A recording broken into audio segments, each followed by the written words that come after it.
அலைபேசி அறிவை வளர்க்கிறது என்ற தலைப்பில் பேசுபவர்கள் கிரேஸ்லின் ஜெஃப்ரியா, தனுஷிகா, சக்தி தேவி. அலைபேசி அலைய வைக்கிறது என்ற தலைப்பில் பேசுபவர்கள் ஷர்மிளா, ஹெலினா தர்ஷினியா, ஸ்ருதிகா. முதலில் அலைபேசி அறிவை வளர்க்கிறது என்ற தலைப்பில் பேசுபவர் கிரேஸ்லின் ஜெஃப்ரியா. அனைவருக்கும் வணக்கம். நான் இன்று உங்கள் மத்தியில் பேச வந்துள்ள தலைப்பு அலைபேசி அறிவை வளர்க்கிறது. நடுவர் அவர்களே, நம்ம இந்த உலகத்தையே சுருக்கி கைக்குள்ளே தான் வச்சுருக்கோம். எனக்கு பெயிண்டிங் தெரியும், ஆனால் அதை எங்கள் அம்மாவோ எங்கள் அப்பாவோ சொல்லித்தரல. என்னோடய அலைபேசி தான் சொல்லி தந்தது. நடுவர் அவர்களே, ஒரு குழாயில் தண்ணி வருதுன்னா கொஞ்ச நேரம் உப்பு தண்ணி வரும், அதுக்கு கொஞ்ச நேரம் நல்ல தண்ணி வரும். அதுக்குன்னு உப்பு தண்ணி வர குழாயில் நல்ல தண்ணி பிடிக்க மாட்டோன்னு சொல்லுவாங்களா நடுவர் அவர்களே? அதே மாதிரி தான் அலைபேசியில் நன்மையும் இருக்குது, தீமையும் இருக்குது. நாங்கள் தீமையை விளக்கிட்டு நன்மையை மட்டும்தான் எடுத்துக்கிறோம். ஒரு நூலகத்துக்கு போனீங்கன்னா ஒரே ஒரு நூலை தான் படிக்க முடியும். இதே அலைபேசியில் 10,000க்கும் மேற்பட்ட நூல்களை படிக்கலாம். அலைபேசி அறிவை மட்டும் இல்லை, அன்பையும் வளர்க்குது. நம்ம கடைக்கு போகிறப்போ கையில் காசு இல்லைன்னா என்ன பண்ணுறோம்? ஜிபே இல்லை பேடிஎம் தான் பண்ணுறோம். அதே மாதிரி இப்போ முக்கியமான நிகழ்வுகளை கூட எல்லோரும் லைவில் பார்க்க ஆரம்பிச்சிட்டாங்க. அதுக்கும் அலைபேசி தான் பயன்படுது. இப்போ முக்கியமான மீட்டிங்ஸ் கூட ஜூம் மீட்டில் தான் வைக்காங்க. அதுக்கும் அலைபேசி தான் பயன்படுது. எனவே அலைபேசி அறிவை தான் வளர்க்கிறது என்று கூறி என் உரையை முடித்துக் கொள்கிறேன். நன்றி.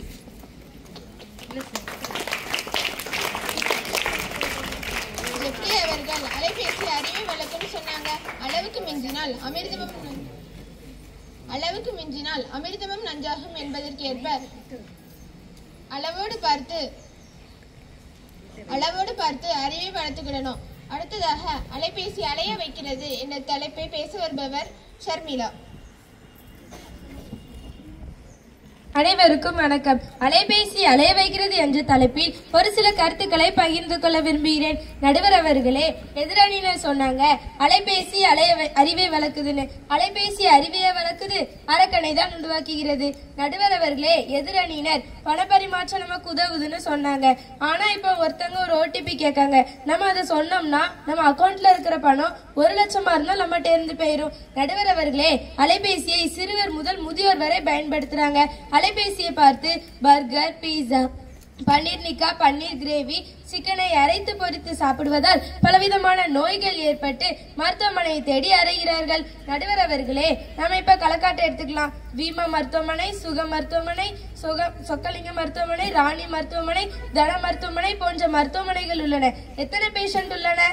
அலைபேசியை பார்த்து வித்தியாசமான சாப்பாடுகளை செய்து அதை சாப்பிட்டு நோய்வாய்ப்பட்டு மருத்துவமனை தேடி அலைகிறார்கள். நடுவர் அவர்களே, மாணவர்களை பார்த்தால், மாணவர்களின் ஹேர் கட்டை பார்த்தால் நமக்கு வாமிட் வந்துவிடும். பாக்ஸ் கட், ஃபயர் கட், இன்னும் எண்ண முடியாத ஸ்டைலில் ஹேர் கட் இருக்கு. இதை காட்டுவது அலைபேசி தானே? நடுவர் அவர்களே, இன்ஸ்டாகிராம், ஃபேஸ்புக், ட்விட்டர் போன்றதை பயன்படுத்தி மாணவர்களை படிக்க விடாமல் தடுப்பதும் இந்த அலைபேசி தான். பலர் ஆன்லைன் சுதாட்டம், பப்ஜி போன்றதற்கு அடிமையாகி பணத்தையும் உடல் நலத்தையும் இழக்கிறார்கள். நடுவர் அவர்களே, நாம் கைகளால் இணையவில்லை, அலைபேசியால் தான் இணைந்திருக்கிறோம். நம்முடைய பார்ட்ஸ் ஆஃப் த பாடி போல அலைபேசியும் நம்ம கூடவே இருக்கு. ஒரு நிமிஷம் கூட அந்த அலைபேசியை விட்டு நம்மளால இருக்கவே முடியல. நடுவர் அவர்களே, அலைபேசி அறிவை வளர்க்கல, அலையதான் வைக்கிறது என்று கூறி என் உரையை முடித்துக் கொள்கிறேன். நன்றி. அலைபேசி தேவையில்லாமல் பயன்படுத்தினால் அலையதான் வைக்கிறது என்று தெளிவாக தன்னுடைய உரையை எடுத்துரைத்தாங்க. அடுத்ததாக அலைபேசி அறிவை வளர்க்கிறது என்ற தலைப்பில் பேசுபவர் தனுஷிகா. அனைவருக்கும் வணக்கம். இன்று நான் பேச வந்த தலைப்பு அலைபேசி அறிவை வளர்க்கிறதா என்று பேச வந்துள்ளேன். நடுவர் அவர்களே, இப்போ நம்ம பைக்ல போகும்போது ஆக்சிடென்ட் ஆயிட்டுனா நம்ம என்ன பண்றோம்? உடனே 108க்கு தான் ஃபோன் பண்றோம். அதுக்கு கூட நம்மளுக்கு அலைபேசி தான் பயன்படுது. நடுவர் அவர்களே, இப்போ கொரோனா டைம்ல நம்ம ஸ்கூலுக்கு வர முடியல, அப்போ நம்ம ஆன்லைன் கிளாஸ்ல தான் இருந்தோம். அதுக்கு கூட நம்மளுக்கு அலைபேசி தான் பயன்படுது. நடுவர் அவர்களே, எதிரினர் சொன்னாங்க ஓடிபியை சொன்னா பணம் போயிரும்னு சொன்னாங்க. ஆனா அறிவில்லாதவங்க தான் அந்த ஓடிபியை சொல்லுவாங்க.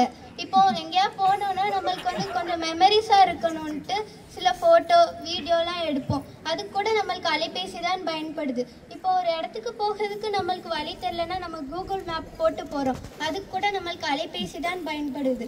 இப்போ ஒரு ட்ரெஸ்ஸு பிடிச்சிருக்கு, நம்மளால இப்போ எடுக்க முடியல, உடனே மீஷோ, ஃப்ளிப்கார்ட், அமேசான் அதுலலாம் நம்ம ஆர்டர் போடுறோம். அதுக்கு கூட நம்மளுக்கு அலைபேசி தான் பயன்படுது.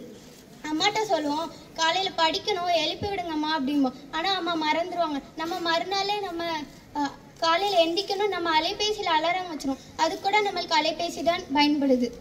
அலைபேசி அறிவை தான் தருகிறது என்று கூறி விடைபெறுகிறேன். நன்றி. தனுஷிகா அவர்கள் அலைபேசி எவ்வாறு உபயோகப்படுதுன்னு தெளிவாக எடுத்துரைத்தாங்க. அடுத்ததாக அலைபேசி அலைய வைக்கிறது என்ற தலைப்பில் பேச வருபவர் ஹெலினா தர்ஷினியா. அனைவருக்கும் வணக்கம். இன்று நான் அலைபேசி அலைய வைக்கிறது என்ற தலைப்பில் பேச வந்துள்ளேன். காலையில் தூங்கி முழிச்சதுலேருந்து இரவு தூங்க போற வரைக்கும் எல்லாரும் எடுக்கிற ஒரே விஷயம் அலைபேசி தான். கிட்டத்தட்ட அதற்கு அடிமையாகிவிட்டோம். இதில் பல்வேறு பயன்கள் இருந்தாலும் அளவுக்கு அதிகமாக பயன்படுத்தும் போது உடலுக்கு பல்வேறு நோய்கள் ஏற்படுகிறது. இதனால கண்களிலிருந்து செல் பாதிக்கப்படுகிறது, கண்களில் உள்ள நீர்ச்சத்து குறையுது, இது கண்களில் வலி, எரிச்சல் போன்றவற்றை ஏற்படுத்துகிறது. தூக்கம் வரலன்னு அந்த அலைபேசி எடுக்காங்க. அதனால தூக்க இன்மை பிரச்சனையில் அவங்களே பாடாப்படுறாங்க. நடுவர் அவர்களே, எதனா நீங்கள் சொன்னாங்க, எங்களுக்கு கொரோனா டைமில் ஆன்லைன் கிளாஸ் ரொம்ப உதவியாக இருந்துச்சு அப்படின்னு சொன்னாங்க.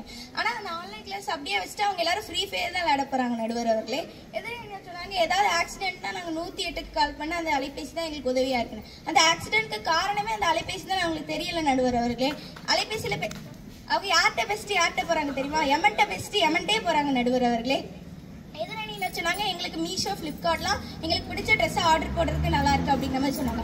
அவங்க ஆர்டர் போடுற கலர் ஒன்று இருக்கு, வரது வேற ஒன்று இருக்கு, சைஸ் வேற இருக்கு, டேமேஜ் இருக்கான்னு செக் பண்ண வேண்டியிருக்கு. அதனால அலைபேசி நம்மளை அலைய வச்சுட்டு தான் இருக்கு. நடுவர் அவர்களே, இதுக்கு நம்ம நேரில் போய் எடுத்துட்டா பிரச்சனையே இல்லை. படிக்கும் அம்மா அப்பாட்ட சொல்லிட்டு அவங்க எல்லாரும் அலைபேசியில் விளையாடிட்டு இருக்காங்க. நடுவர் அவர்களே, படிப்பு சம்மந்தான ஏதாவது விடை தேவைன்னா இப்பெல்லாம் ஆசிரியர்கிட்ட கேட்காங்களா? இல்லை, அலைபேசிட்டு தான் கேட்காங்க. நடுவர் அவர்களே, சொன்னாங்க, எங்களுக்கு கூகுள் மேப் வந்து ரொம்ப உதவியா இருந்துச்சு, தூரத்துக்கு எங்கன்னா தெரியாத இடத்துக்குலாம் போவதுக்கு அப்படிங்கிற மாதிரி சொன்னாங்க. ஆனா அது எங்க கொண்டு வருது நம்மளுக்கே தெரியல. நடுவர் அவர்களே, அதனால அலைபேசி நம்மள அலையதான் வச்சுட்டு இருக்கு.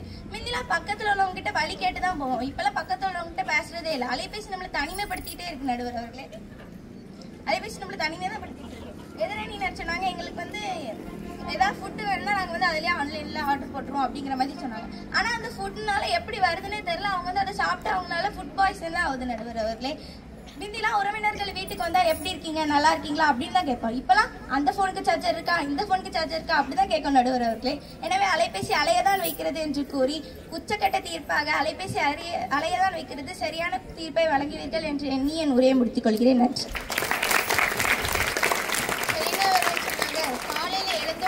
பல் தேய்க்கிறமோ தேய்க்கலையோ, காஃபி குடிக்கிறமோ குடிக்கலையோ, ஆனால் முதல்ல அலைபேசி தான் பார்ப்போம் என்று தெளிவாக எடுத்துரைத்தாங்க. அடுத்ததாக அலைபேசி அறிவை வளர்க்கிறது என்ற தலைப்பில் பேச வருபவர் சக்தி தேவி. அனைவருக்கும் வணக்கம். இன்று நான் அலைபேசி அறிவை வளர்க்கிறது என்ற தலைப்பில் பேச வந்துள்ளேன். அம்மா, அப்பா, பாட்டி, தாத்தா, அண்ணன், தம்பி கொண்ட உறவுமுறை நபர்கள் நம்ம சுற்றி இருந்தார்கள். ஆனா இப்போ இந்த உறவுமுறை கொண்ட நம்பர்கள் மட்டும்தான் நம்மகிட்ட இருக்கு. மாற்றுத்திறனாளிகள் கூட கற்றுத்திறனை அலைபேசியில தான் கற்றுக்கிறாங்க. இப்போ யாருக்காவது உடம்பு சரியில்லைன்னா ரத்த தானம், உடல் உறுப்பு கேட்க அலைஞ்சு திரிஞ்சா கேட்கிறோம், செல்போன்ல கால் பண்ணி தான் கேட்கிறோம். உங்களுக்கு ஹோம்ஒர்க்ல ஏதாவது டவுட் இருந்தா கூட உடனே செல்போன்ல யூடியூப் பார்த்து தான் எழுதுறீங்க. எனவே நடுவர் அவர்களே, அலைபேசி அறிவை தான் வளர்க்குது. நிறைய பெண்கள் வீட்டில இருந்தே பிசினஸ் பண்றாங்க. அதுக்கு செல்போன், சோசியல் மீடியா ரொம்ப உதவியா இருக்கு. காந்தி சொன்னாராம், ஒரு பெண் எப்போ இரவு 12 மணிக்கு போயிட்டு பத்திரமா வராலோ அப்பதான் இந்த நாட்டிற்கு சுதந்திரம் கிடைக்கும்னு. ஆனா நடுவர் அவர்களே, இப்போ ஒரு பெண் இரவு 12 மணிக்கு இல்ல, 1 மணி 2 மணி ஆனாலும் தனியா போயிட்டு தனியா பத்திரமா வந்துடுறாங்க. இதுக்கு காரணம் அலைபேசி தானே. நடுவர் அவர்களே, எதிரில் சொன்னாங்க 1.5 வயசு குழந்தைகிட்ட இருந்து போனை வாங்க முடியலன்னு. ஆனா நடுவர் அவர்களே, அவங்க கையில இப்ப போனை கொடுத்தாதான் எங்களால நிம்மதியா ஒரு வேலையை பார்க்க முடியுது. நடுவர் அவர்களே, கை குழந்தைகள் முதல் தள்ளாடும் தாத்தா வரை கையில போன் தான் வச்சிருக்காங்க. எதிரில் சொன்னாங்க வாகனத்துல எம்மகிட்ட பேசிக்கிட்டு எம்மகிட்டே போறாங்கன்னு. ஆனா நடுவர் அவர்களே, வெளியிருந்து ஏதாவது இம்பார்ட்டன்ட் ஃபோன் காலா இருந்தாலோ இல்ல வீட்டுல இருந்து யாராவது முக்கியமா ஃபோன் பண்ணாலோ உடனே எடுத்து பேசதானே முடியும். நிறைய பேர் தன்னோட டேலண்ட்டை வளர்த்துக்கிறதுக்கு baking class, swimming class, tailoring class இந்த மாதிரி கிளாஸ்லாம் சேர்ந்து அவங்களோட டேலண்ட்டை வளர்த்துக்கிட்டு சொந்த காலில் நின்று அவங்க நிறைய பேர் வெற்றி பெற்றிருக்காங்க. இத்துடன் என் உரையை முடித்து என் கருத்துக்கு நல்ல தீர்ப்பை வழங்குமாறு நடுவர்களை தாழ்மையோடு கேட்டுக்கொள்கிறேன். நன்றி. சக்திதேவி அவர்கள் சொன்னாங்க, ரத்த தானம், உடல் உறுப்பு பற்றி தெளிவாக எடுத்துரைத்தாங்க. உண்மையிலே இது ஒரு முக்கியமான செய்திதான். அலைபேசி அறிவை வளர்க்கிற ஒரு ஊடகம் என ரொம்ப அழகாக சொன்னாங்க. அடுத்ததாக அலைபேசி அலைய வைக்கிறது என்ற தலைப்பில் பேச வருபவர் ஸ்ருதிகா. அனைவருக்கும் வணக்கம். இந்த பட்டிமன்ற விழாவில் அலைபேசி அலைய வைக்கிறது என்ற தலைப்பை பற்றி பேச வந்துள்ளேன். அலைபேசி நமது வாழ்க்கை முறையே மாற்றிவிட்டது.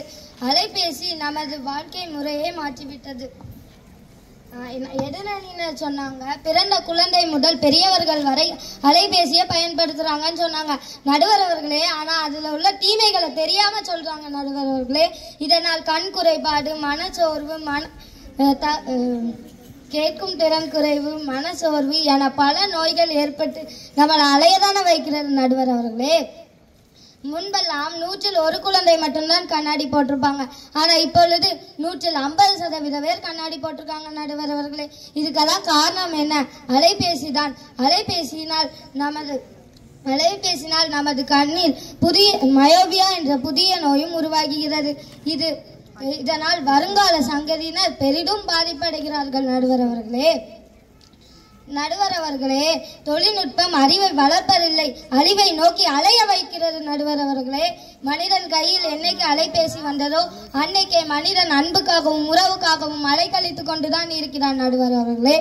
இதனால் நம்ம அலைபேசியை தேவையான நல்விஷயங்களுக்கு மட்டும் பயன்படுத்தி தேவையில்லாத விஷயங்களை தவிர்த்து கொண்டு வாழ்வதே நமக்கும் சமுதாயத்துக்கும் மிகவும் நல்லது.